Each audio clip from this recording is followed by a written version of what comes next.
आजकल मैं शिलोंग रह रहा हूँ। शिलोंग जी रहा हूँ। शिलोंग को जानने की कोशिश कर रहा हूँ।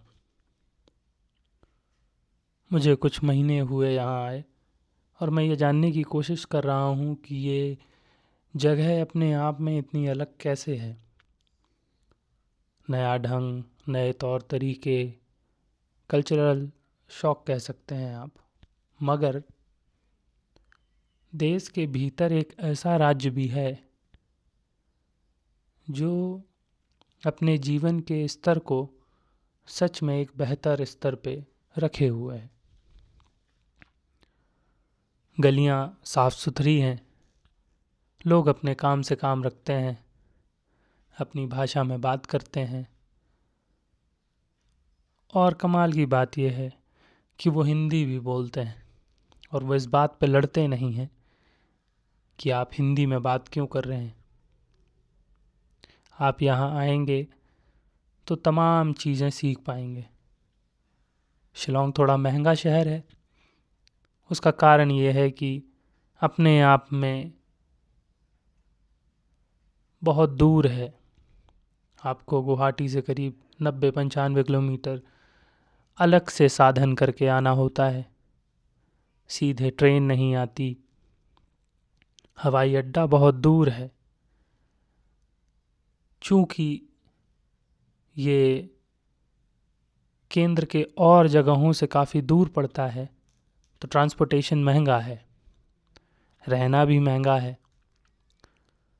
मगर उन सब के बीच कंपैरेटिवली जो चीज़ सस्ती मिलेगी आपको वो है चाय। लाइमुखरा एक जगह है, जैसे आपके यहाँ कोई अम्बेडकर चौक होती है, गांधी चौक होती है, भगत सिंह चौक होती है, गांधी मार्ग होता है, या तमाम भिन्न भिन्न तरीके के नामों की जगह होती हैं। ऐसी ही एक जगह है लाइमुखरा। लाइमुखरा मुख्यतः बंगालियों से ज़्यादा आबाद है। यहाँ जनसंख्या बंगालियों की ज़्यादा है, मगर लोग इसे बड़ा पॉज एरिया कहते हैं क्योंकि यहाँ पे और तमाम आधिकारिक कार्यालय या उनके रहने की व्यवस्थाएं हैं।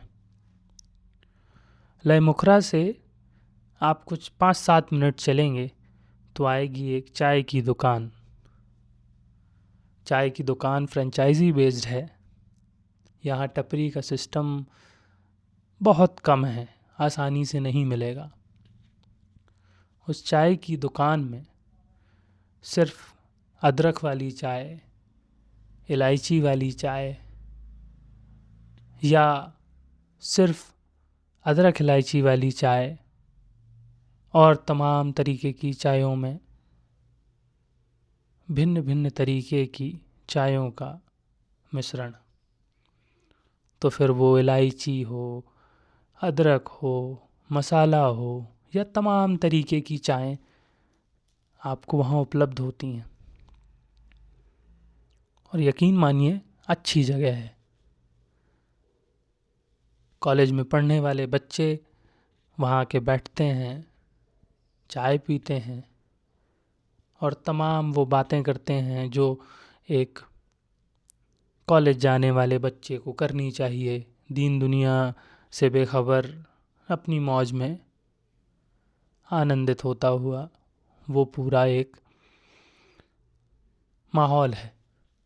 चूँकि लाइमुखरा में बहुत सारे कॉलेजेस हैं, इस वजह से वहाँ भीड़ का आना जाना लगा रहता है। तो आप बोलेंगे कॉलेज जाने वाली जगह पे आपका क्या काम? मेरा घर पड़ता है वहाँ, और घर से दफ्तर जाते समय बीच में पड़ती है वो चाय की दुकान, जिसको चलाने वाला अब मुझे जानता है। क्यों जानता है? क्योंकि मैं रोज़ उसके यहाँ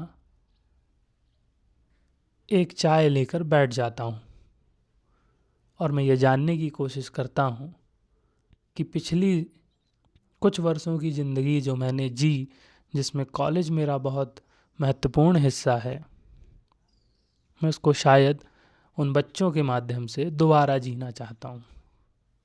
तो मैं वहाँ बैठ जाता हूँ, अपनी डायरी निकालता हूँ और देखते समझते सोचते कुछ लिखता जाता हूँ। तब तक मेरी एक चाय ख़त्म हो जाती है, तो कभी कभी मैं दूसरी चाय मंगा लेता हूँ और ये क्रम चलता रहता है। तो जब तक मेरा शरीर ये ना कह दे कि चाय की मात्रा अब शरीर में अत्यधिक हो रही है, तब तक मेरी चाय का वो क्रम चलता रहता है। इस क्रम में मैं लिखने के साथ साथ और तमाम उन जाने पहचाने चेहरों से मिलता हूँ जो मुझे रोज़ बैठा हुआ देखते थे, मगर अब मेरा हाल चाल ले लेते हैं कि आप कैसे हैं, क्या करते हैं, कैसा चल रहा है सब कुछ। और मैं मुस्कुराकर उनको बस एक ही जवाब देता हूँ, सब अच्छा है। और उसके साथ वो अपने कामों में लग जाते हैं, यानी चाय पीने लगते हैं। कुछ के अपने और शौक़ हैं तो वो सिगरेट पीने लगते हैं, या कुछ मैगी खाने लगते हैं, या अपने अपने शौक़ अनुसार चीज़ें जो सामाजिक वातावरण में मान्य हैं उनका अपना सेवन करते हैं।